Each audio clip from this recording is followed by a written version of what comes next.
DPD RI dan untuk Indonesia.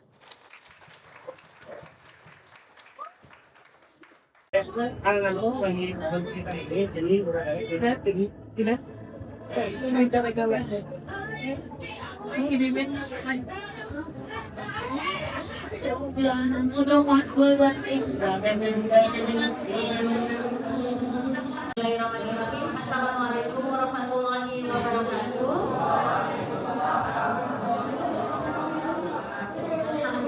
Alhamdulillahirabbil alamin wa bihi nasta'in ala umuri dunya wa din wa ala alihi washabihi ajmain amma ba'du.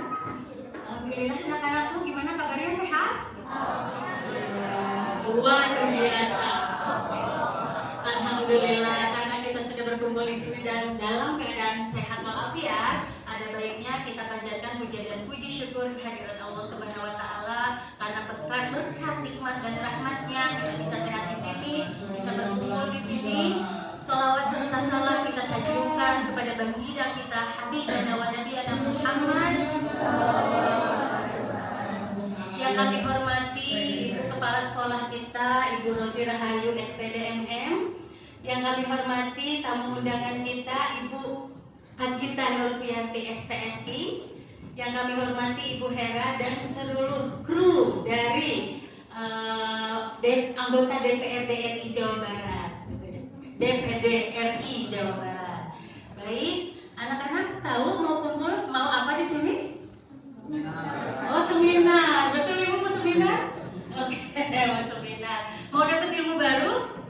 Iya, makanya sebelum memperoleh ilmu baru kita kosongkan dulu.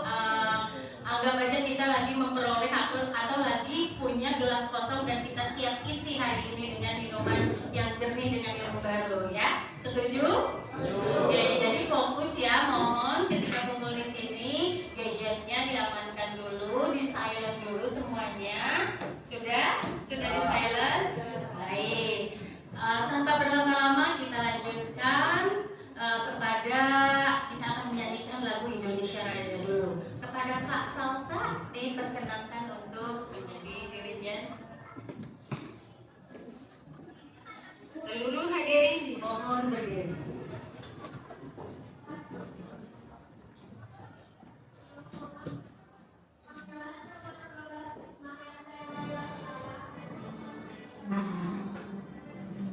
Indonesia tanah airku, batu padaku, di sana aku berdiri, menjadi pandumiku. Indonesia bangsaku, bangsa yang tanah airku. Indonesia bersatu, hiduplah tanahku, hiduplah negeriku, bangsaku, rakyatku semuanya. Bangunlah jiwanya, bangunlah badannya untuk Indonesia Raya. Indonesia Raya, merdeka, merdeka, tanahku, negeriku yang kucinta. Indonesia Raya, merdeka, merdeka, hiduplah Indonesia Raya. Indonesia Raya, merdeka, merdeka, tanahku, negeriku yang kucinta. Indonesia Raya, merdeka, merdeka, hiduplah Indonesia Raya. Hadirin diperkenankan duduk kembali.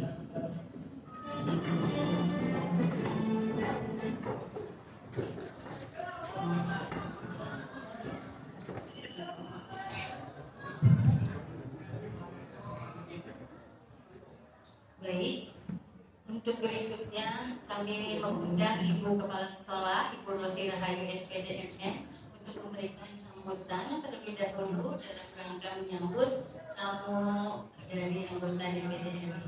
Mangga Ibu Rosi, kami persilakan.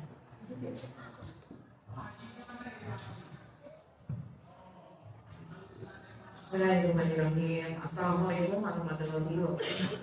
Waalaikumsalam warahmatullahi wabarakatuh. Apa kabar anak-anak?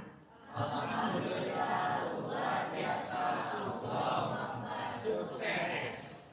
Dengan penuh semangat ya menjawabnya Ibu.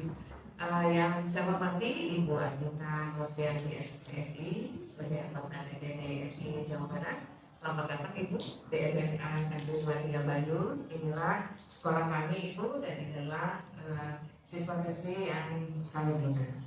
Yang saya hormati Bapak dan Ibu guru, yang saya hormati juga tim dari DPD RI Jawa Barat, serta anak-anakku sekalian yang sangat Ibu banggakan. Marilah kita panjatkan puji syukur kepada Allah Subhanahu wa Ta'ala bahwasanya kita masih bisa berkumpul di ruangan berkah ini dalam keadaan sehat walafiat, tak kurang satu apapun. Selamat serta salam semoga selalu terjual limpahkan pada junjungan kita Nabi besar Nabi Muhammad Sallallahu Alaihi Wasallam. Anak-anakku sekalian, hari ini patut kita syukuri karena kita akan mengikuti satu acara yang sangat bermakna untuk kita semuanya sebagai rakyat negara Republik Indonesia. Ada 4 pilar yang harus kita pahami posisinya apa. 4 pilar ini wajib kita tanamkan dalam keseharian kita. Ibu mengundang kalian semua kelas 10, ini campur ya, kelas 11 juga dan kelas 12 untuk mendapatkan materi yang akan disampaikan oleh Ibu Adita. Terima kasih Ibu sudah memilih sekolah kami. Inilah peserta didik kami. Jadi anak-anakku sekalian, kita simak materinya. 4 pilar berupa NKRI, Negara Kesatuan Republik Indonesia, Undang-Undang Dasar 1945, Pancasila, dan satu lagi apa? Bhinneka Tunggal Ika. Anak-anakku sekalian, semua itu sudah pernah diajarkan di kelas. NKRI, Negara Kesatuan Republik Indonesia, ini harus tertanam dalam diri kalian semua. Semua pilar ini dicetuskan, digaungkan pada kalian semua untuk menumbuhkan rasa cinta tanah air pada kalian semuanya. Pada diri Ibu juga sebagai guru, Ibu ingin menanamkan nilai-nilai 4 pilar ini pada seluruh siswa binaan Ibu. Hanya karena kapasitas ruangannya Ibu, kami tidak bisa menghadirkan seluruh siswa. Bisa pilih, kami juga mohon maaf Ibu agak sedikit ribut karena di luar ini sedang ada kegiatan pola, betul Ibu pola. Dan setelah ketika kami kami uji Bu di penilaian sumatif akhir semester, selesai minggu kemarin kami adakan kegiatan untuk penyeimbang otak diri dan karena mereka Bu, aktivitas di luar kelas berupa motor. Tetapi kalian hadir di sini untuk menyimak materi 4 pilar yang akan disajikan oleh Ibu Adita. Anak-anakku, simak acaranya dengan baik, tanamkan semangat 4 pilar ini dalam diri kalian dimanapun kalian berada. Semangat NKRI harus selalu kalian utamakan. Terima kasih sekali lagi kepada Ibu Adita beserta tim semua dari DPD RI Jawa Barat. Mohon maaf jika ada kekurangan dalam fasilitas dan penyambutan itu. Sekali lagi terima kasih anak-anak. Mari kita simak materinya. Semoga Allah Subhanahu wa Ta'ala memberikan keberkahan pada kita semua. Itu saja. Assalamualaikum warahmatullahi wabarakatuh. Berikan tepuk tangannya. Kita akan memasuki kegiatan inti dari hari ini, yaitu tentang sosialisasi 4 pilar. Untuk itu yang moderatori adalah Ibu Hera, maka kami perkenalkan, dan nanti Ibu Adita sendiri yang akan menceritakan dan menyampaikan segala kurikulum vitae-nya Ibu ya. Maka dipersilakan. Terima kasih Bu. Assalamualaikum warahmatullahi wabarakatuh. Waalaikumsalam. Pagi-pagi udah lemas. Ayo kencang lagi. Assalamualaikum warahmatullahi wabarakatuh. Bagus, mantap. Udah siap dapat materi dari Bu Agita? Ada yang tahu nggak sih DPD RI itu apa?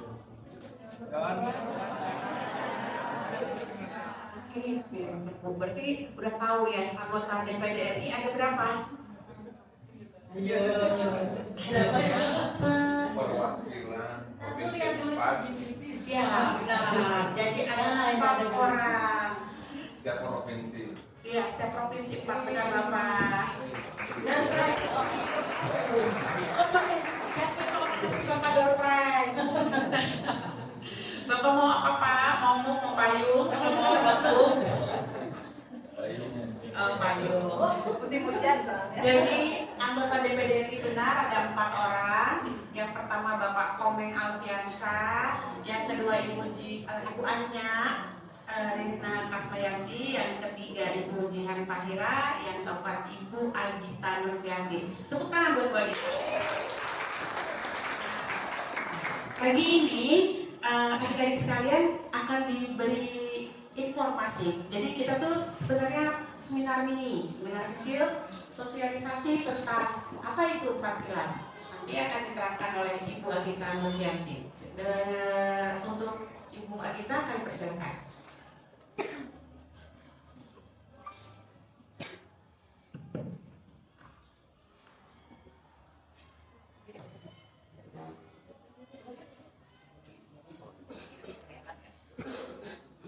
Assalamualaikum warahmatullahi wabarakatuh.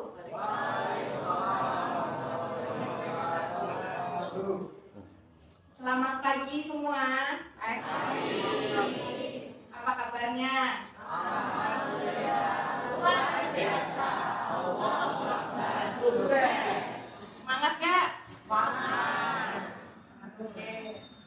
Jadi udah ada yang tahu saya siapa? Tadi sudah diperkenalkan ya sama Bu Hera. Saya Agita Nurfianti. Saya anggota DPD RI dari Provinsi Jawa Barat. Seperti yang tadi disampaikan, ada 4 orang, salah satunya saya. Dan terima kasih saya ucapkan kepada Ibu Kepala Sekolah dan seluruh jajaran SMA Negeri 23 Bandung atas waktunya, tempatnya, dan juga terima kasih penyambutannya. Alhamdulillah hari ini kita bisa mengadakan kegiatan sosialisasi 4 pilar MPR. Nah, mungkin ada yang bertanya-tanya, kenapa MPR? Tadi kan diperkenalkannya kan saya DPD. Nah, tapi kenapa MPR ya? Nah, untuk itu kita adakan sosialisasi ini. Salah satu alasannya nanti akan kita ketahui dari apa yang saya paparkan. Apa sih MPR itu? Ada yang tahu nggak? Kalau ada yang tahu, angkat tangan dulu nanti. Oke, sip, silakan. Perkenalkan dulu dong. Ya, sama. Assalamualaikum, perkenalkan nama saya. Pakai mic kedengar.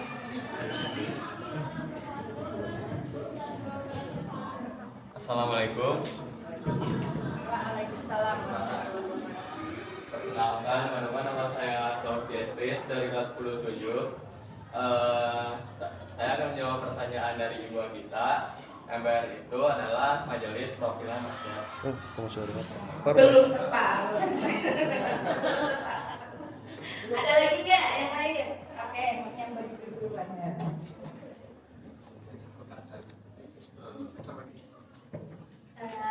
Di sini mau perkenalkan diri, perkenalkan nama saya Dinita Farencia Ginanti dari kelas 15. Izin menjawab, MPR itu adalah Majelis Permusyawaratan Rakyat, Perwakilan Rakyat. Jadi apa? Majelis Permusyawaratan Rakyat. Terima kasih. Oke, ya, terima kasih. Tepuk tangan dulu dong untuk keluarga kita.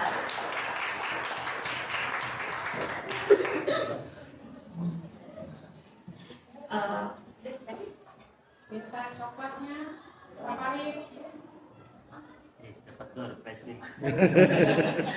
Buat penyemangat pagi ya.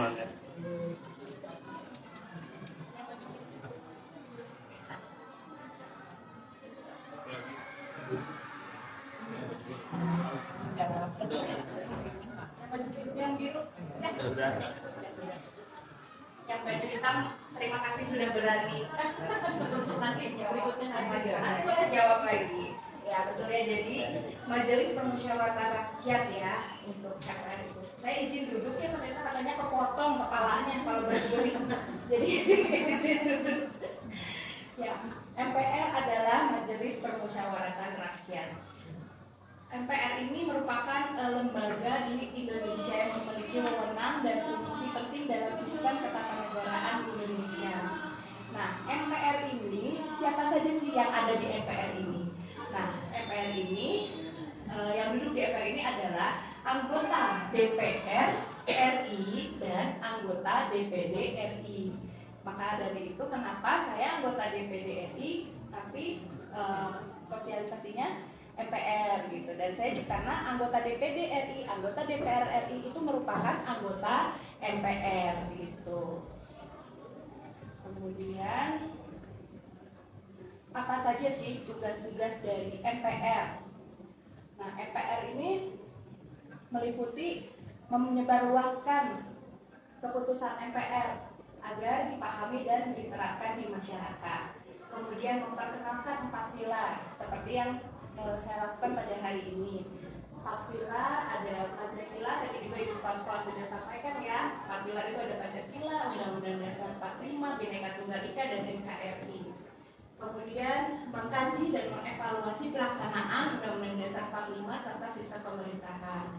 Yang keempat, menyampaikan aspirasi masyarakat terkait Undang-Undang Dasar 1945 sebagai penghubung antara rakyat dan pemerintah. Jadi MPR ini perannya untuk menjaga dan mengembangkan demokrasi serta ketatanegaraan di Indonesia.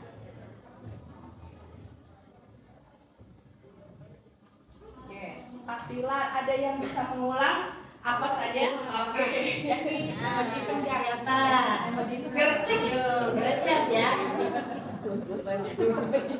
Jangan ingat coklat ya. Assalamualaikum warahmatullahi wabarakatuh. Kenalkan, nama saya Rizky Abdul Firdaus dari kelas 11. Saya ingin menjawab 4 pilar itu ada yang pertama yaitu Pancasila, yang kedua ada Undang-Undang 1945, yang ketiga ada Pancasila, yang keempat Bhinneka Tunggal Ika, sama Aduh, apa ya? Kita lagi lupa, spill, kasih tahu. Ulangi dari pertama. yang pertama Undang-Undang 1945, yang kedua ada Pancasila, yang ketiga Bhinneka Tunggal Ika, yang keempat Pancasila apa katanya? NKRI. Sebenarnya Pancasila ada.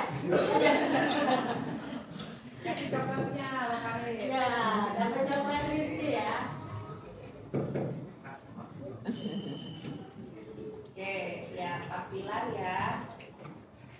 Pancasila, Undang-Undang Dasar 1945, kemudian Bhinneka Tunggal Ika dan NKRI.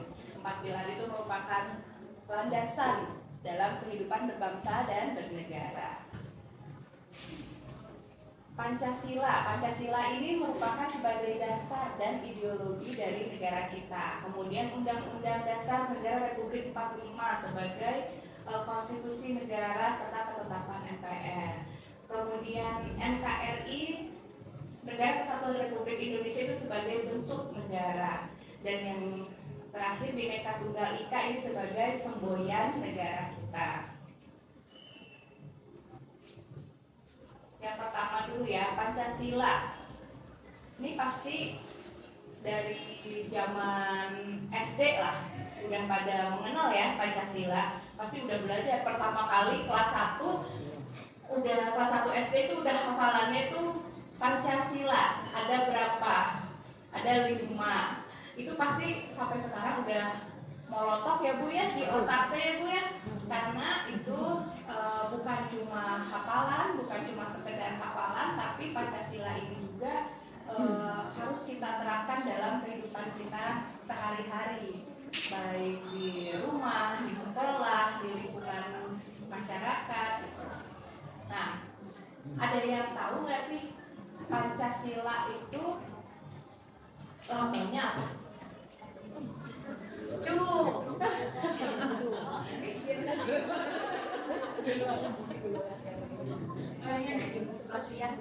Oh yang sudah. Yang belakang Oh yang itu dulu ya. So, Wah depan sudah. Assalamualaikum warahmatullahi wabarakatuh.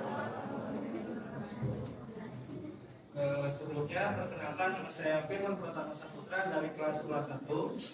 Sebelumnya saya ingin menjawab kalau itu lambang itu Garuda. Terus dari sila pertama itu bintang, sila keduanya itu rantai, sila ketiga. Jadi gugup ya, Sazan. Sila ketiganya pohon beringin, keempatnya kepala pantai, yang kelimanya peri dan kapas.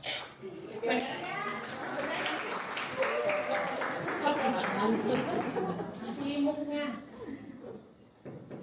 Dapat mung ya. Nggak dapat dapat. Dapat mung ya, lebih ini ya. Nanti dijual, kita sama coklat ya. Ya, pasti lah ya Pancasila udah pada hafal, bukan cuma 1-2 orang, tapi semua pasti hafal. Sila-silanya juga pasti hafal. Yang pertama, 2, 3,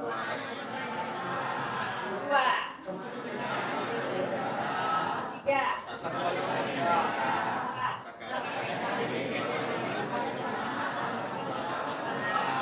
Yang kelima, semua hafal. Tapi apa semuanya sudah dilaksanakan dalam kehidupan sehari-hari? Sudah dong ya. Nah, kalau ada nggak yang bisa kasih contoh sila pertama dalam kehidupan kita sehari-hari? Oke, ada lagi. Mana? Pantang menyerah. Assalamualaikum. Perkenalkan nama saya Klaus dari kelas 7. Jadi contoh penerapan dari kelas 1 itu kayak sholat 5 waktu gitu Bu, gereja dan berdoa gitu. Oke, sip. Boleh hadiahnya. Ya, hadiahnya ya. Mau tumbler mau notes? Yang coklat kayaknya. Coklat. karena ya. Ya, oke, terima kasih ya sudah semangat menjawab. Oke, kita lanjutkan lagi ya. Pancasila, setelah Pancasila itu kemudian Undang-Undang Dasar Negara Republik Indonesia tahun 1945. Undang-Undang Dasar 1945 ini adalah hukum dasar yang mengatur negara kita. Kemudian menjamin hak setiap warga negara termasuk hak untuk mendapatkan pendidikan, memberikan kewajiban untuk melindungi hak-hak warga negara, sistem pemerintah berdasarkan pembagian kekuasaan, eksekutif, legislatif, dan yudikatif. Kalian sekolah adalah hak kalian untuk mendapatkan pendidikan ya Bu ya di Indonesia ini. Makanya kalian harus semangat nggak sekolahnya? Semangat sekolah ditunjukkan dengan apa saja? Coba siapa yang bisa jawab?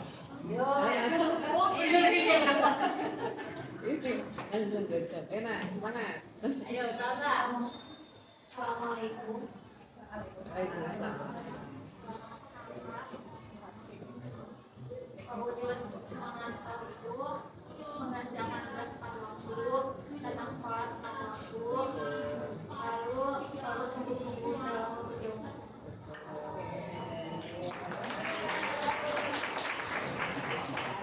Rajin Bu, kemudian SMA 23 alhamdulillah. Satu lagi kan harus Kalian belum dapat hadiah kayaknya Bu. Iya, Sakilan selanjutnya disiplin pada peraturan sekolah. Nah, itu juga salah satu. Peraturan sekolah. Nah, itu sekolah itu kan pasti punya peraturan-peraturannya masing-masing ya Bu. Kayak contohnya aja misalnya yang kadang terabaikan itu mungkin berpakaian rapi, Betul Bu ya. itu. Berpakaian rapi, baju harus sesuai dengan aturan sekolah, tata tertib sekolah, misalkan seperti nama, label apa semua harus dipasang ya Bu ya. Kemudian pakai ikat pinggang ya Bu ya. Betul itu. Ya itu mungkin salah satunya juga disiplin dari sekolah, semangat berangkat ke sekolah, semangat di sekolah juga. Sudah.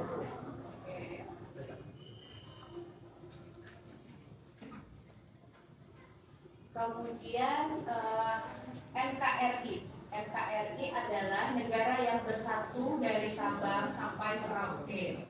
Menjaga keutuhan dan kedaulatan negara adalah kewajiban setiap warga negara. Jadi kewajiban siapa yang menjaga keutuhan itu? Kita semua ya. Jadi bukan cuma yang itu mah kewajiban orang tua, saya mah kewajibannya cuma belajar, kan saya pelajar. Dan seperti itu juga ya, tapi kita sebagai pelajar nanti kalian udah kuliah juga mungkin ini ada yang kelas 12 ya, Ada. ya. Ada. Kelas 12 sebentar lagi mau ujian, mau melanjutkan ke jenjang kuliah gitu. Dan dimanapun nanti kalian berada, dimanapun kalian kuliah, baik di dalam negeri maupun di luar negeri, harus tetap ingat negara Kesatuan Republik Indonesia, tanah air kita harus menjaga keutuhannya, kedaulatannya. Kemudian persatuan adalah kekuatan Indonesia. Mungkin ini seperti di Pancasila juga ya Bu ya, persatuan untuk kedaulatan Indonesia. Kemudian ada tadi satu yang ini dari Pak Pilar itu satu lagi apa Bhinneka Tunggal Ika. Apa yang dari sebelah sini kayaknya belum ada yang jawab dari tadi sini terus ya. Apa itu Bhinneka Tunggal Ika artinya? Yang mana Bu?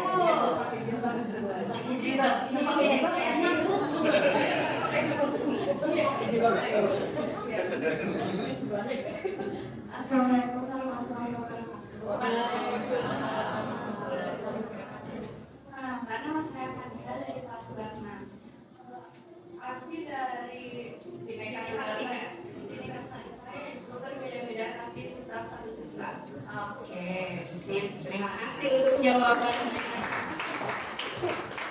Sekarang ada nggak yang paham atau bisa mencontohkan dari arti berbeda-beda tetapi tetap satu? Itu maksudnya apa ya? Ini pakai kacamata. Oh, tadi udah ada dia. Yang mana? Yang pakai kacamata. Kayaknya udah semua. Baik, Waalaikumsalam. saya Muhammad Hedi dari kelas 9 jawab. Dari pertanyaan saya, berbeda-beda tetap satu juga. Misalkan kita memiliki suku-suku, teman kita memiliki suku yang berbeda, tapi kita tuh masih tetap ingin bekerja sama hingga tujuan kita selesai. Oke. Ada lagi Kak? Oh, agamanya yang berbeda dan juga bisa warna ras dan juga warna kulit tentunya. Seperti itu. Sip, terima kasih. Boleh dikasih hadiahnya. Hadiahnya sepotong boleh? Bagi dua sama ibu. Oke, ya jadi kan berbeda-beda tapi tetap satu. Walaupun kita memiliki suku yang berbeda-beda, bahasa yang berbeda-beda, tetapi kita tetap satu Indonesia. Mungkin ini juga kadang berkaitan dengan bullying ya Bu ya. Kenapa sih bullying itu bisa terjadi? Saya yakin lah di SMA 23 mah nggak ada ya Bu ya bullying, karena semua saling menghormati, saling menghargai perbedaan satu sama lain. Ya itulah, walaupun kita berbeda-beda, tapi kita harus tetap sama-sama menghargai, sama-sama menghormati kelebihan, kekurangan maupun perbedaan suku, bahasa, agama, gitu. Tapi kita harus saling menghargai. Kadang karena bullying itu terjadi karena tidak menghargai. Kita melihat ada sesuatu yang berbeda dari teman kita, kemudian mungkin ejek-ejekan kecil ya Bu ya, walaupun ejek-ejekan kecil lama-lama menjadi terus-terusan yang akhirnya kebablasan ya Bu ya, itu jadi bullying yang berkepanjangan gitu. Tapi saya yakin di SMA 23 ini tidak ada bullying, dan Ibu juga pasti selalu menerapkan itu ya untuk anak-anak di sini. Bineka Tunggal Ika berbeda tetapi tetap satu. Indonesia adalah negara yang sangat kaya dan beragam. Nah ini sudah ada proyek, proyek P5 dulu. Oh iya. Yang perlu terkait ya terkait dengan Bineka Tunggal Ika ini jaringan memang proyek anak-anak di P5 ya, anak-anak sudah ya. Nah, mereka menghadirkan kesenian-kesenian dari seluruh Indonesia, terutama provinsi-provinsi yang sudah terkenal dengan keseniannya seperti mereka. Juga mereka diberi pemahaman bahwa keberagaman itu bukan menjadi penghalang itu bersatu. Nah, alhamdulillah di sekolah kami itu minim sekali terjadi tindakan bullying. Alhamdulillah mereka ya pemahaman tadi dengan pemahaman kebinekaan itu. Ya itulah, dan perbedaan kebudayaan itu bukan menjadi penghalang kita untuk mempelajari budaya lain gitu, tapi justru sebaiknya kita juga belajar untuk mempelajari budaya lain, mungkin seperti lagu-lagu daerah, tarian-tarian daerah gitu. Saya mah orang Sunda dan saya mah jadi belajar aja ipong aja, kan nggak begitu juga ya, tapi mungkin kita juga bisa mempelajari budaya lain, mungkin bisa dengan tari Saman dari Aceh gitu, atau tari-tarian yang lain, kemudian musik juga, lagu-lagu daerah kan banyak ya Bu ya, mungkin kita bisa saling belajar gitu, saling mempelajari budaya yang ada di Indonesia, karena itulah salah satu cara kita untuk melestarikan budaya kita sendiri gitu. Kalau bukan kita, siapa lagi gitu. Bahkan dari luar Indonesia pun banyak yang tertarik, banyak yang berminat ingin mempelajari budaya-budaya Indonesia, tarian-tariannya, kemudian lagu-lagunya gitu. Nah, sedangkan masa kita sendiri nggak bisa gitu kan, masa kita sendiri tidak melestarikan budaya kita gitu. Jadi bagus untuk program sekolah seperti P5 ini untuk melestarikan budaya ya Bu ya. Karena persatuan ini adalah kunci dari kemajuan Indonesia. Bayangkan kalau misalnya kita berpecah belah, saling ego masing-masing, ingin berdiri masing-masing, ingin yang menonjolkan diri masing-masing gitu kan, pasti sulit untuk maju. Iya, yang ada akhirnya perpecahan. Iya.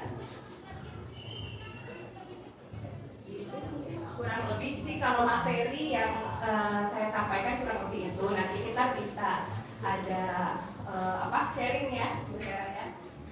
Jadi untuk generasi muda yang hebat ini harus berpikir kritis, teliti sebelum percaya, bijak dalam bertindak. Nah, untuk zaman sekarang mah jangan terlalu percaya berita-berita yang hanya sekilas, yang hanya potongan-potongan narasi gitu. Karena itu namanya apa kalau anak zaman sekarang bilang mah? Hoax kira itu mas ya. Mungkin kita bisa filter ya informasi-informasi. Selain filter, berarti kita juga harus bisa cari informasi dari berita yang lebih valid gitu. Jadi jangan langsung ada berita ini langsung sebarkan gitu, seperti itu. Jadi berkarakter Pancasila, toleransi, adil, dan selalu saling bantu. Cinta tanah air, kita harus cinta tanah air, bangga jadi warga negara Indonesia, bersatu untuk maju, untuk Indonesia. Semua yang kita lakukan juga untuk Indonesia ya Bu, sebagai warga negara Indonesia, kita cinta tanah air. Oke, saya ada sedikit pantun. Cakep, Siap-siap cakep ya. Ke pasar baru beli kebaya, singgah sebentar beli semangka, 4 pilar kita jaga bersama untuk Indonesia yang kuat dan merdeka.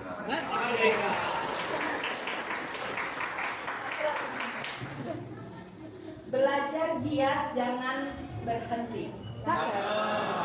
Gapai mimpi setinggi mentari. SMAN 23 generasi berani.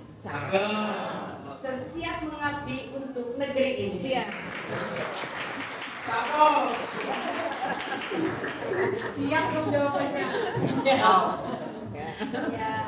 baik, terima kasih. Mungkin sekian paparan dari saya. Bisa kita lanjutkan dengan sesi diskusi. Ayo nak, bertanya.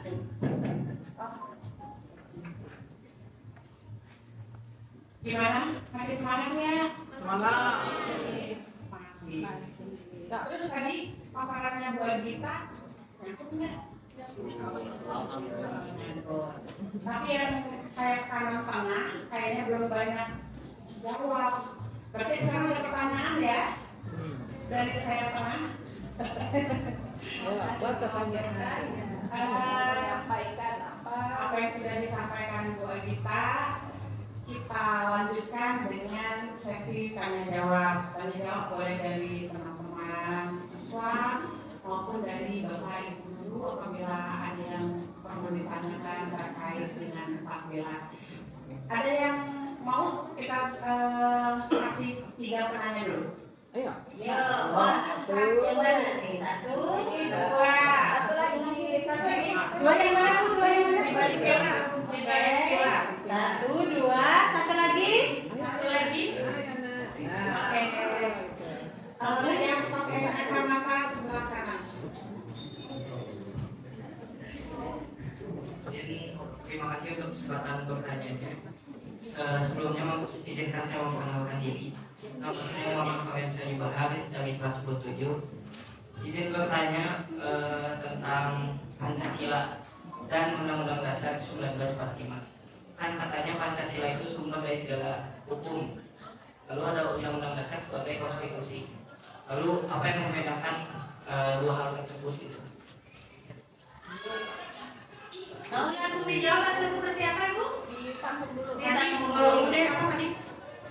Pancasila sumber hukum dan Undang-Undang Dasar sebagai Perbedaan Pancasila sebagai sumber segala hukum, juga undang-undang sebagai konstitusi atau lembaga tertinggi hukum. Oke, perbedaan. Benar yang kedua tadi yang mana saya. Ini kayaknya yang ada di sini PKN-nya besar-besar Bu ya. Karena kebetulan ini guru PKN-nya ada 2 di sini. Dua-duanya Bapak ya. Rapotnya gimana nilainya? Bagus-bagus? Belum tahu. Oh Rafi, silakan Rafi. Assalamualaikum warahmatullahi wabarakatuh. Nama saya dari kelas 11. Saya bertanya kepada DPD. Bagaimana peran Dewan Perwakilan Daerah atau DPD dalam sistem ketatanegaraan?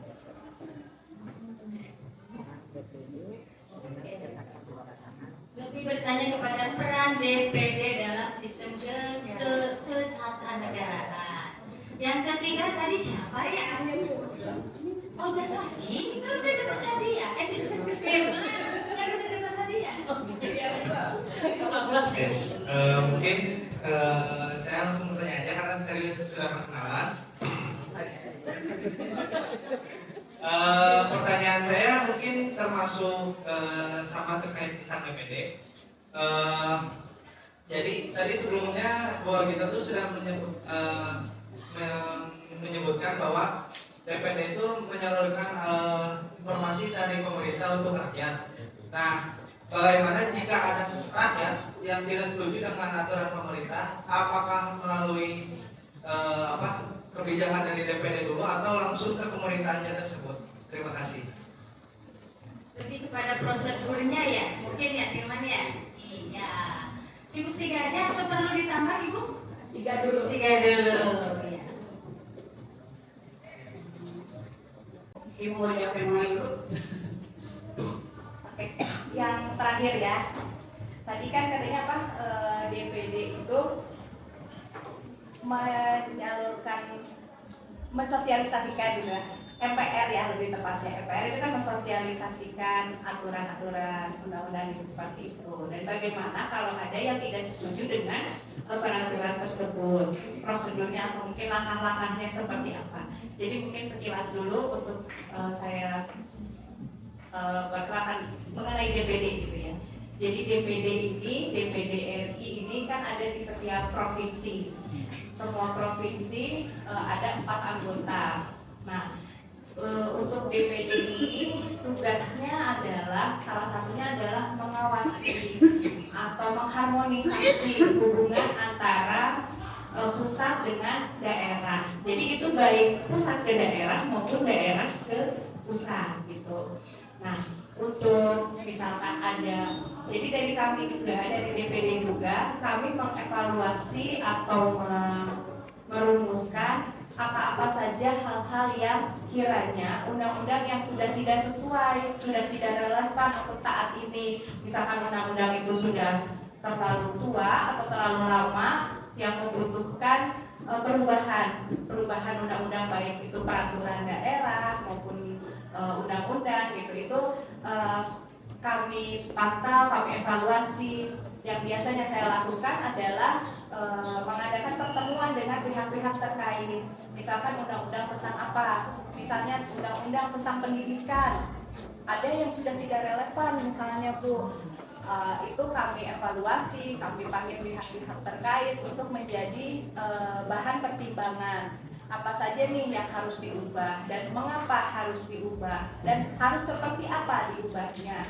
Nah, jika data-data itu kami dari daerah sudah dapatkan, nanti di Senayan, di kantor, karena kantor DPD itu ada 2, ada di provinsi masing-masing dan juga di Jakarta, di Senayan, berbarengan dengan kantor DPR di DPR RI. Nah, nanti di sana kami bertemu lagi, bisa dengan pakar di sana atau bisa dengan dinas-dinas pusat di sana dan juga dengan kementerian terkait, misalnya dengan kalau yang tadi pendidikan mungkin kita ketemunya dengan Kementerian Pendidikan, Kemendikbudristek atau Kemendikbud. Nanti setelah itu kami sampaikan, kami diskusikan, dan itu juga akan menjadi bahan untuk perubahan undang-undang gitu. Nah, untuk undang-undang ini nanti bukan hanya DPD tapi juga dengan DPR, dan perubahan undang-undang itu disahkannya oleh DPR RI gitu. Jadi kami DPD bisa membantu untuk mendorong untuk perubahan undang-undang gitu, seperti itu. Jadi misalnya kalau ada yang tidak sesuai atau apa, itu kan berarti namanya aspirasi juga ya, salah satunya saya nggak setuju dengan peraturan ini atau mungkin peraturan ini, ya itu kan bisa disampaikan mungkin bertahap ya, mungkin dari sekolah, mungkin dari dinas pendidikan dulu gitu ya Bu ya, nanti dari dinas pendidikan itu bisa sampaikan kepada kami di DPD gitu, nanti akan kami teruskan gitu, seperti itu sih kurang lebih. Ada lagi yang mau ditanyakan? Pertanyaan ketiga sudah, pertanyaan kedua, peran DPD RI. Ya, sebenarnya mirip sama yang pertanyaan ketiga, peran DPD RI dalam kenegaraan. Jadi DPD RI itu sebenarnya sama dengan DPR sebagai lembaga negara, karena anggota dari MPR itu adalah anggota DPD dan anggota apa tadi? DPR. Cuma bedanya, gimana tuh bedanya? Nah, bedanya juga untuk DPR dan DPD RI. DPR itu kan ada DPRD, ada DPR RI ya, DPRD itu ada DPRD kota dan provinsi. Nah, kalau yang menjadi anggota MPR itu kan DPR RI dan DPD RI. Nah, yang membedakannya adalah kalau DPR RI itu, mereka dari partai macam-macam partai gitu ya Bu ya. Nah, sedangkan kalau DPD RI itu independen. Jadi bukan dari partai. Kalau DPD RI gitu. Jadi itu membedakannya ketika pemilu. Mungkin di sini ada yang sudah ikut pemilu belum ya? Belum 17 tahun. Belum ada yang sudah ikut. Ada jadi Arya sudah ikut pemilu pernah? Yang kemarin tahun 2024. Arya udah 17 Belum ya? Udah ikut ya? Udah. Oh udah, ini mulai.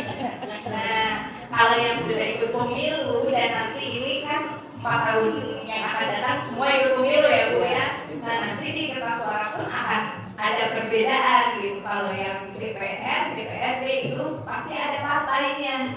Ini dari partai mana, namanya siapa, partai mana. Nah sedangkan kalau yang DPD tidak ada partainya karena kami DPD ini independen, tidak dari partai manapun. Kalau itu perbedaannya Bu. Ya. Jadi udah tahu untuk bedanya dulu ya. Bedanya tahu. Nah perannya juga beda. Kalau DPD itu boleh nggak memutusin undang-undang?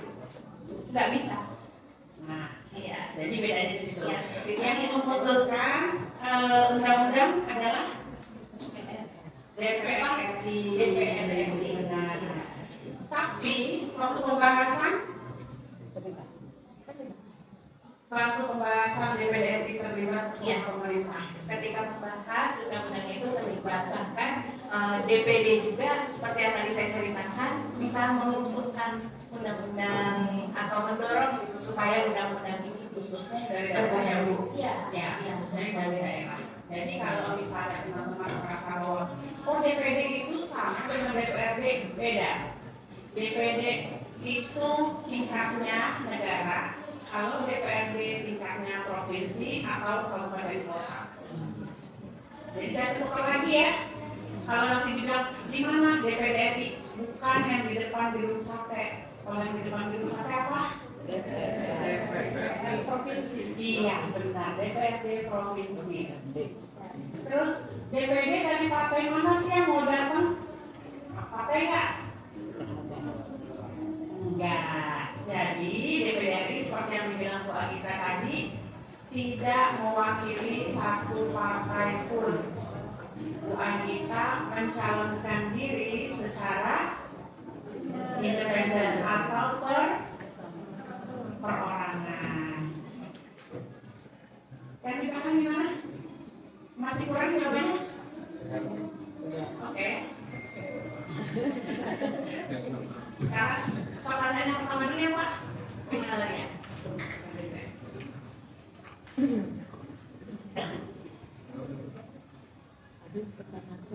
Yang pertama itu siapa tadi yang nanya? Nah ini, oh iya, Pak Marwani. Ya, Halid ya namanya. Pancasila sebagai ideologi negara, kita menjadi dasar pada saat pembuatan undang-undang. Contohnya, jadi ketika pembuatan undang-undang atau peraturan lainnya tetap menjadikan Pancasila sebagai landasannya, gitu. Jadi landasan dasarnya, gitu. Pancasila itu sebagai landasan dasarnya. Pemikirannya tidak boleh keluar atau melenceng dari sila-sila yang ada di dalam Pancasila, gitu. Itu sih ininya. Sedangkan kalau Undang-Undang Dasar 45 itu sebagai hukum konstitusi tertinggi karena peraturan di bawahnya tidak boleh bertentangan dengan undang-undang, gitu. Jadi kalau Pancasila itu sebagai landasan dasarnya, kalau undang-undang itu sebagai konstitusi tertinggi, peraturan yang di bawahnya itu nggak boleh bertentangan dengan undang-undang, gitu. Gimana Halid yang bertanya? Dikasih pertanyaan mau dikasih apa nih? Dikasih sesuatu. Udah coba ya? Oh bukan, tangan. Masih coklat aja ya Bu? Iya. Masih coklat tiga. Senyum ada coklat. Tiga. Untuk sesi 2 kayaknya Bapak udah mau ke tangan. Oke. Sesi suara udah. Sesi 2 sekarang. 1, 2, 1 lagi. Satu lagi. Ayo. Ya, Bapak PKS kita. Ini mandi dulu.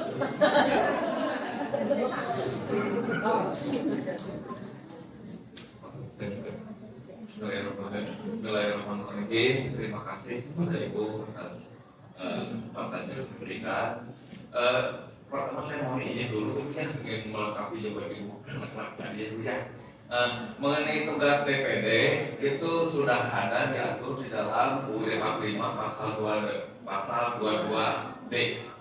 Pertama, tugas DPD itu mengajukan rancangan undang-undang. Yang kedua itu mengawasi jalannya otonomi daerah. Kemudian yang ketiga itu memberikan saran kepada DPR tentang otonomi daerah. Apa saja yang dibahas?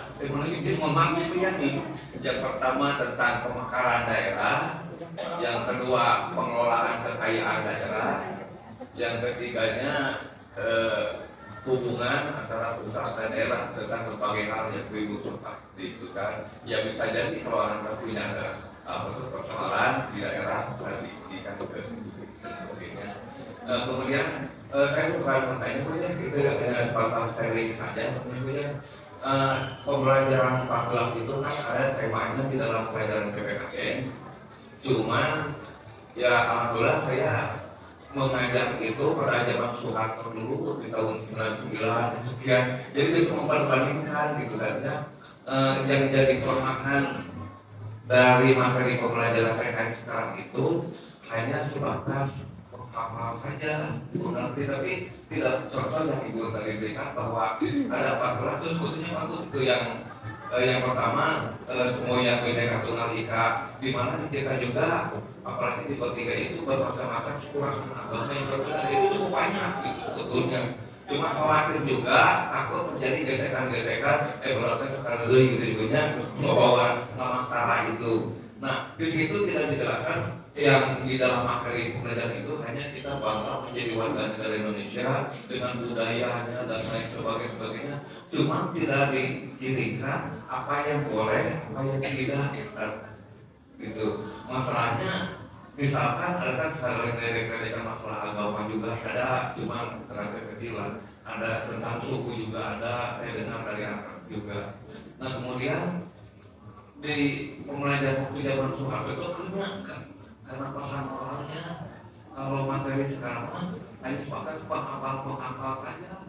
Nah mungkin saya juga kepada Ibu tolong di dalam materi pembelajaran itu juga ditambahin saya karena saya waktu zaman Soeharto dulu itu pernah kenakan pesan moralnya PPKN-nya. Kalau zaman sekarang materi pembelajaran itu hanya sebatas telinga kanan gitu ya, tidak ini kan. Padahal di sini kalau saya lihat tidak ada pesan moralnya. Terus saya juga sudah tanya soal kalau dengan masalah suku ras agama apalagi dalam media sosial itu akibatnya seperti apa, gitu kan ya. Apa yang Anda lakukan nanti akibatnya seperti apa? Itu pasal moralnya itu juga termasuk NKRI, PPKD masalah sekolah dan seperti itu pecah pula. Dan di sini juga tidak ada di dalam materi pembelajaran tentang pasal moralnya. Mungkin itu saja dan saya sedikit aja di dalam PPKN itu kehilangan pokoknya sebagai tidak ada materi yang sekian saja itu. Terima kasih. Saya tanggapi aja dulu ya. Ya Pak, terima kasih Bapak. Mungkin ini menjadi salah satu aspirasi untuk kami di DPD RI ya Pak ya. Bagaimana mudah-mudahan nanti bisa dikembalikan lagi pelajaran PPKN itu yang memiliki nilai-nilai moral seperti zaman dulu gitu ya Pak. Karena kan PPKN juga dulu namanya PMP ya Pak. Ya, dulu kan namanya PMP, PPKN, PKN berubah-ubah. Tapi seharusnya nilai moral yang ada dari pelajaran itu harusnya tetap ya Pak ya. Bukan hanya teori tapi supaya bisa menyerap di anak-anak itu untuk diterapkan dalam kehidupan sehari-harinya gitu seperti itu. Ini salah satu aspirasi ya Bu Vera ya. Nah ini salah satu juga tugas dari DPD ya Pak ya untuk menampung aspirasi dari masyarakat yang mudah-mudahan nanti bisa saya teruskan ke misalnya nanti mungkin dengan kementerian untuk didiskusikan atau lebih lanjut gitu seperti itu. Nah, terima kasih Bapak.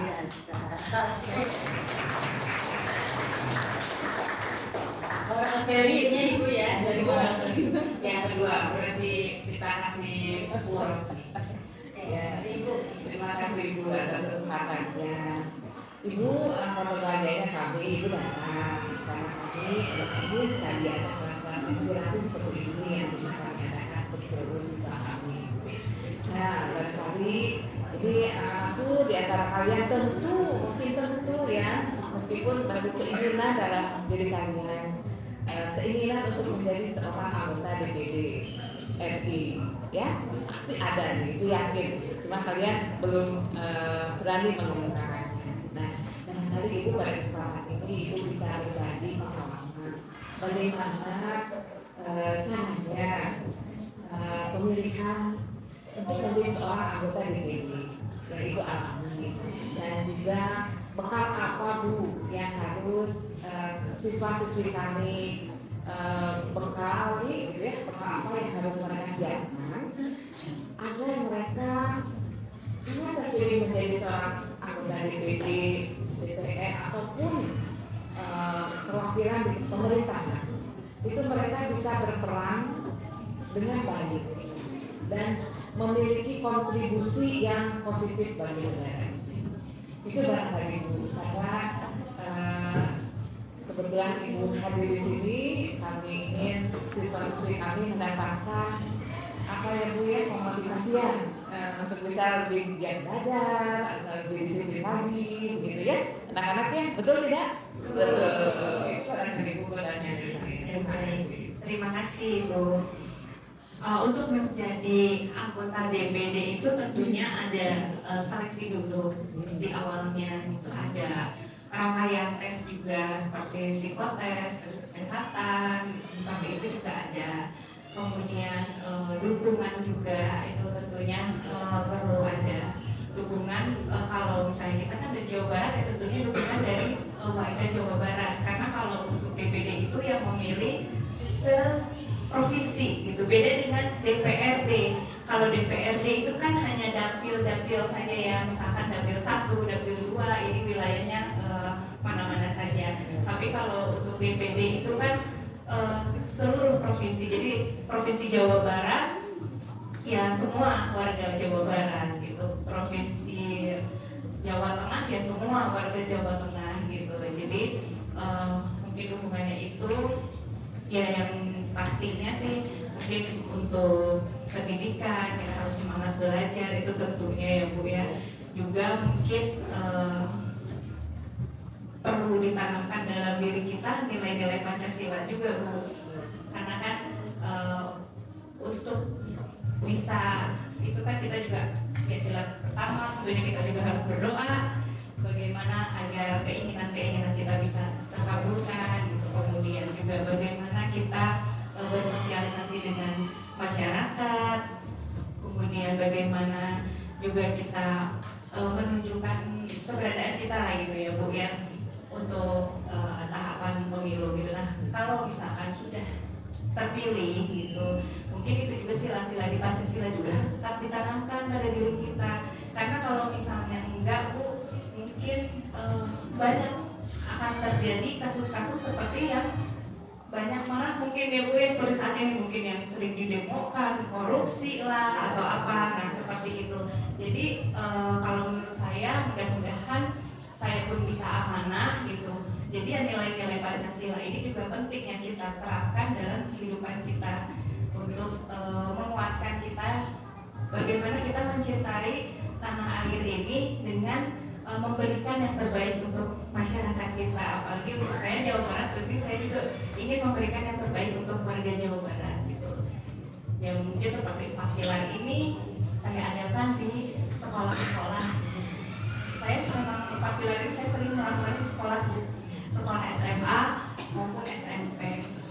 Selain untuk mengingatkan, mungkin seperti yang Bapak tadi sampaikan, kalau di PPKN itu kebanyakan memang materi-materi teori-teori, tapi ingat nggak untuk pelaksanaannya dalam kehidupan sehari-hari, pengaplikasiannya seperti apa gitu. Kadang kan kita suka ya kayak itu kebablasan gitu ya Bu, jadi seperti apa. Terus kemudian untuk misalnya korupsi juga bukan hanya di kalangan pejabat ya, itu ya karena di sekolah siswa juga itu kan bisa terjadi gitu kan dengan hal-hal yang tentunya aspeknya berbeda gitu seperti itu. Mungkin kurang lebih itu ya. Kalau latar belakang pendidikan itu apakah ada yang khusus atau siapapun dengan keahlian apapun? Waktu DPD tidak ada tidak ada latar belakang pendidikan itu tidak ada. Aku jadi siap-siap ya. Barangkali ada yang berminat ingin jadi perwakilan Jawa Barat bersih DPD RI. SMA bisa sebetulnya ya, kalau lulusan SMA pun sebetulnya bisa ya Bu ya. Ya, tapi kalau setelah saya terjun di DPD gitu ya Bu ya, rasanya memang jika kita berkesempatan untuk melanjutkan pendidikan sampai tingkat kuliah itu alangkah lebih baik. Apa yang kita, walaupun saya sarjana psikologi Bu, mungkin tidak ada hubungannya, tidak ada kaitannya dengan dunia politik gitu ya kalau dari ini. Tapi nah ini juga mungkin ya, di DPD itu ada 4 komite. Jadi kalau komite itu, kalau di DPR itu sebutannya komisi ya Bu ya.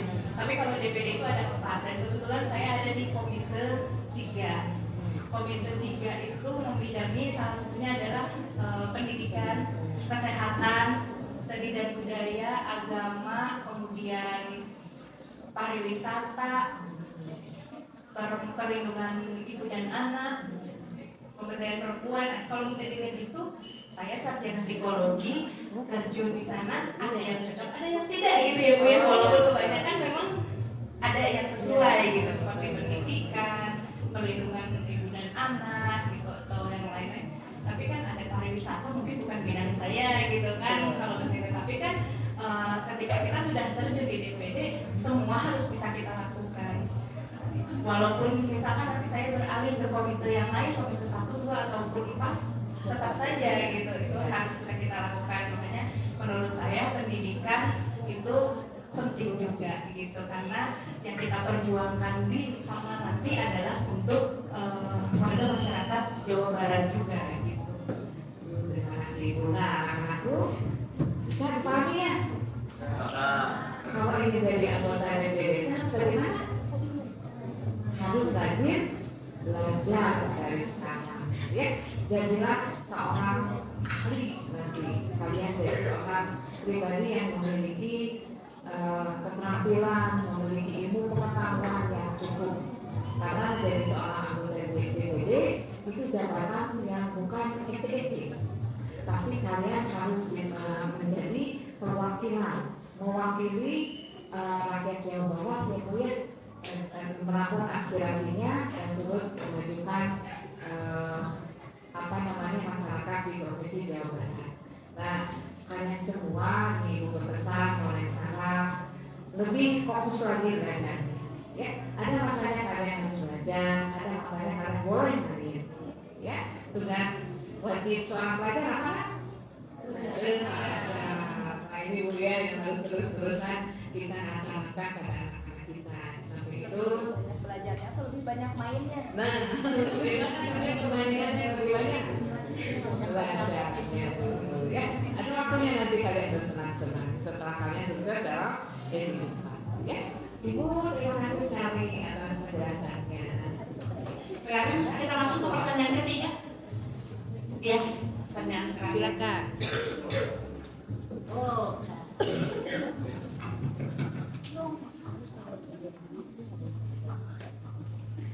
Dan dulu sebelumnya perkenalkan kalau saya Widya Nurayana Pramana dari kelas 11 5. Ini saya bertanya Ibu, sebelumnya Ibu telah menjelaskan perbedaan dari MPR, DPR, dan DPD. Nah, Widya izin bertanya untuk karena di sini ada MPR, DPR, dan DPD. Nah, cara untuk berkolaborasi itu kayak gimana ya Bu di Tangkuban? Ketika muncul perbedaan dari pandangan politik atau konflik kepentingan dari antar wilayah yang berbeda-beda, nah itu tuh cara berkolaborasinya kayak gimana? Itu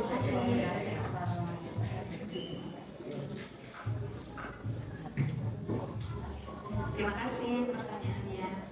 Untuk perbedaannya, kita tadi sudah disampaikan ya apa saja dan cara berkolaborasi itu seperti apa. Itu dengan kita menjalankan tugas kita masing-masing. DPD menjalankan tugas kita sebagai DPD, DPR menjalankan tugasnya sebagai DPR. Seperti yang disampaikan tadi, DPD misalnya menampung aspirasi apa dari masyarakat, dari Jawa Barat, kemudian seperti mungkin adanya perubahan undang-undang atau apa yang harus diubah dari Perda seperti apa itu kita akan bekerja sama dengan DPR. Caranya ya dengan kita mengajukan atau mendorong apa yang harus diubah, undang-undang apa yang harus diubah, dan di situ kita bekerja sama. Kita dari daerahnya kita menampung aspirasinya, menampung materinya, dengan beberapa pertimbangan, nah itu kita ajukan ke DPR. Nanti juga di sana kita di DPR juga sedikit olah lagi, dan nanti DPR yang akan mensahkan gitu apakah undang-undang ini disahkan atau tidak gitu. Jadi bertahap gitu, seperti saling dorong, saling bantu gitu, seperti itu kolaborasinya. Jadi udah tahu bahwa sebenarnya di dalam lingkungan parlemen sendiri, kalau dibilangnya anggota MPR, berarti dia adalah anggota DPR dan anggota DPD. Terus kolaborasinya gimana? Biasanya terjadi kolaborasi itu ketika ada suatu rancangan undang-undang yang sifatnya urgent dan harus diputuskan, misalnya dari daerah. Misalnya undang-undang itu sendiri asalnya inisiatif dari DPD RI, maka anggota DPD RI akan melakukan dialog politik ya istilahnya. Kalau itu nanti anggota DPD akan lobby-lobby ke DPR agar si rancangan undang-undang ini tuh bisa masuk dalam prolegnasnya DPR. Kalau misalnya anggota DPD nggak lobby-lobby, nanti DPR nggak menghiraukan lagi masukan-masukan dari daerah, ya kan? Nah, disitulah fungsinya kolaborasi. Nanti ada lagi ketemu dalam apa? Dalam rapat bersama. Jadi setiap tanggal 16 Agustus, kalau ada yang diperhatikan, kita ada sidang bersama, di mana Presiden menyampaikan laporan keuangan atau nota keuangan itu tiap tanggal 16 Agustus. Maka yang menjadi anggota sidangnya adalah anggota DPR dan anggota DPD. Disitulah mereka bertemu bersama-sama sidang mengikuti pidato Presiden. Nah, kalau untuk kolaborasi yang persidangan hari-hari itu dalam bentuk rapat kerja ya Bu. Jadi rapat kerja bersama antara DPR dan DPD untuk pembahasan tingkat 1 dan tingkat 2. Tapi di situ paham? Terkadang kita juga melakukan rapat di daerah pun bisa bersama dengan DPRD gitu. Ketika di Jakarta, di Senayan juga kita rapat bersama dengan DPR juga gitu. Seperti itu juga.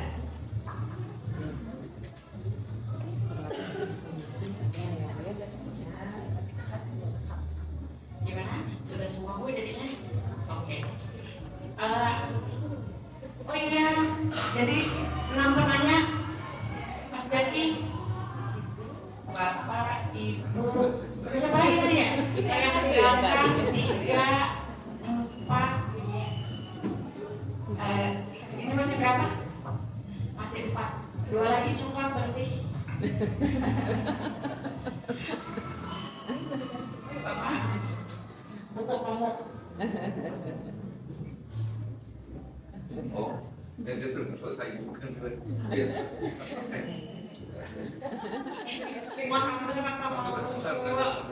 Berbagi dalam Buku sekolah kayaknya kita kasih not lagi ya Bu. Banyak mencatat. Iya, banyak mencatat dan lebih kenal Bu Angin. Terima kasih. Supaya ingat saya terus Bu, itu ada foto saya. Yang berapa tadi? Ada foto. Udah tuh, yang 3. Yang itu ujung sebelah udah cuma. Udah. Yang ini yang udah. Oh ya itu yang ini udah putih. Ini ya. Ini ya. Udah semua kan yang belum dikasih hadiah? Sudah. Yang dikalikan dulu udah? Dapat hadiahnya? Iya. Oke, ah, sudah. Udah ya? Oke. Ibu MC berangkat Ibu MC sampai dulu. Baiklah, terima kasih adik-adik semua. Mohon maaf apabila penyampaian kami ada yang kurang. Untuk itu kami dengan segala kekurangan kami mohon maaf dan terima kasih pada Pak Guru dan Ibu Kepala Sekolah atas masukannya. Semoga sosialisasi kedepannya kami akan lebih baik lagi. Diskusi ini kami akhiri dan saya kembalikan kepada Ibu MC. Terima kasih Ibu Hera. Berikan bukan ya, bagiannya boleh kita Ibu. Ibu baik, gimana pemaparannya dari Ibu Ajita bisa dapat sesuatu Ibu benar nggak sih hari ini? Berarti nanti semester 2 PKN-nya berubah jadi 100 ya? Oke, amin. Gimana Bu Subesti dengan Pak Jadika? Oke, yang ada di sini ada listnya Pak ya. Jadi mereka dianggapnya memperoleh ilmu dan mengikuti kegiatan berapa SKS Ibu ini kalau kuliah? 3 SKS. Baik, kalau kita masih berikan dulu penghargaan apresiasi kita, tepuk tangan kembali untuk Ibu Ajita. Semoga bermanfaat dan sebelum kita mengakhiri kegiatan hari ini kita nanti minta sesi foto bersama Ibu ya. Kemudian kita akhiri kegiatan ini dengan membaca hamdalah bersama-sama.